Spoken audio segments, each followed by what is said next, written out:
अस्सलाम वालेकुम व्यूअर्स, उम्मीद करता हूँ तमाम मेरे व्यूवर्स खैरियत से होंगे। व्यूअर्स, आज की जो वीडियो है इसके अंदर हम बात करेंगे इस इलेक्ट्रिक चूल्हे के बारे में और देखते हैं कि ये किस तरह वर्क करता है। व्यूअर्स, ये जो इलेक्ट्रिक चूल्हा है ये बिजली पे भी चलता है। इसको 12 वोल्ट की जो बैटरी होती है उसके ऊपर भी चला सकते हैं। इस तरह सोलर प्लेट्स के भी ऊपर चला सकते हैं।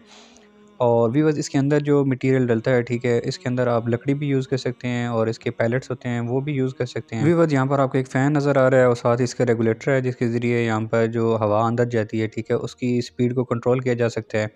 और ये इसका एक अडाप्टर है जो कि यहाँ पर हम कनेक्ट करते हैं अगर हमने बिजली पर चलाना हो तो व्यूअर्स, इसकी 2 लेयर्स हैं, ठीक है। ये बाहर वाला एक फ्रेम है, एक ये इसके अंदर फ्रेम है। मैं अभी आपको दिखा देता हूँ।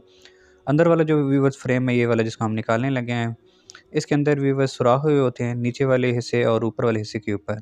और जो बाहर वाला फ्रेम है ये बिल्कुल कंप्लीटली इस तरह बंद होता है। बस ये एक गैसिफाइड इलेक्ट्रिक चूल्हा है, बिल्कुल गैस वाले चूल्हे की तरह काम करना शुरू हो जाता है। बाहर से जो एयर फैन के ज़रिए अंदर आती है और अंदर जो एक और इसकी लेयर है, ठीक है, उसके अंदर सुराख हुए होते हैं और उसके अंदर जब हम लकड़ी या पैलेट्स डाले होते हैं तो ये हवा उन तक पहुँचती है और ऊपर से आग जब आग के साथ वो हवा मिलती है तो वो गैस के अंदर कन्वर्ट हो जाती है। व्यूअर्स, इसके अंदर आप 2 तरह के ईंधन यूज़ कर सकते हैं, लकड़ी भी यूज़ कर सकते हैं और एक ख़ास किस्म के जो है ना छोटी-छोटी गोलियाँ बनाई जाती हैं जिनको पैलेट्स कहते हैं।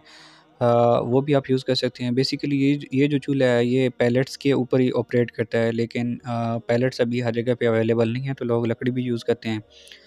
लकड़ी का भी बस नुकसान ये है कि अगर आपने इसको कमरे के अंदर रखा हुआ है तो इसका जो धुआँ है वो आपके कमरे के अंदर ज़्यादा आ सकता है। अगर पैलेट्स यूज़ करते हैं तो उसका धुआँ जो है वो बिल्कुल नहीं होता। तो व्यूअर्स, यहाँ पर आप देख सकते हैं कि बहुत अच्छे तरीके से जो है ये लकड़ी के ऊपर भी जो है वो वर्क कर रहा है। व्यूअर्स, इसका एक डिसएडवांटेज भी है कि अगर आप इसमें यहाँ इसके ऊपर रोटी बनाते हैं तो तवा जो होता है वो दरमियान से जल जाता है क्योंकि आग सारी एक ही जगह पे कंसंट्रेट हुई होती है और रोटी जो है वो बहुत जल्दी सेंटर से जल जाती है और साइड किनारों से जो है ना वो कच्ची रह जाती है।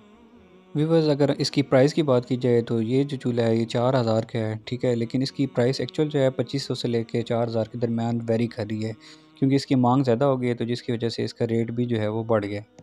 व्यूअर्स, आई होप कि आपको आज की वीडियो ज़रूर पसंद आई होगी। अगर आपको ये वीडियो अच्छी लगी है तो प्लीज़ इस वीडियो को लाइक करें, मेरे चैनल को सब्सक्राइब करें ताकि इस तरह की मज़ीद इन्फॉर्मेटिव वीडियोज़ आप तक बर वक्त पहुँचती रहें।